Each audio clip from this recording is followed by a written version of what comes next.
ಇಲ್ಲಿ ಇಷ್ಟು ಸಿಂಪಲ್ ಪ್ರಾಬ್ಲಮ್ಗಳು, ಆದರೆ ಎಷ್ಟೋ ಜನಕ್ಕೆ ಗೊತ್ತಾಗೋದಿಲ್ಲ, ಇದು ಕನ್ಫ್ಯೂಸ್ ಆಗೋದಾಯ್ತದೆ. ಹಂಗಾಗಿ ಇದನ್ನು ಮಾಡ್ತೀನಿ.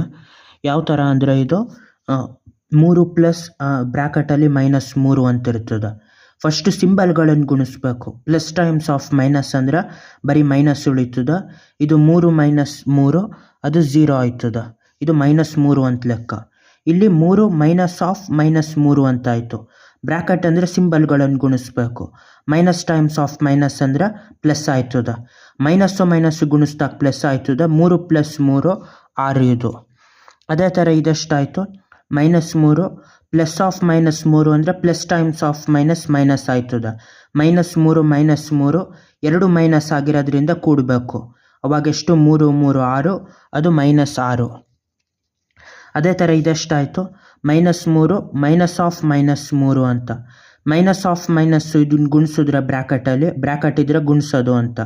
Minus times of minus plus ಆಯ್ತದೆ. ಮೈನಸ್ ಗುಣಿಸಿದಾಗ -3 + 3 ಇದು 0 ಆಯ್ತದೆ. ಅದೇ ಥರ ಇದರಲ್ಲಿ 3 ಟೈಮ್ಸ್ ಆಫ್ -3, ಇದು ಪ್ಲಸ್ಸು ಮೈನಸ್ ಗುಣಿಸೋದ್ರಿಂದ ಮೈನಸ್ ಉಳಿದಿರ್ತದೆ. 3 3 9.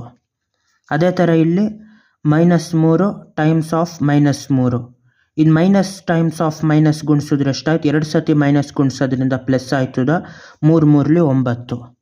ಇದಿಷ್ಟು ಇದ್ರದ್ದು ಯಾವುದು ಸಿಂಪಲ್ ಕ್ಯಾಲ್ಕುಲೇಷನ್ಗಳು. ಬಾಯ್.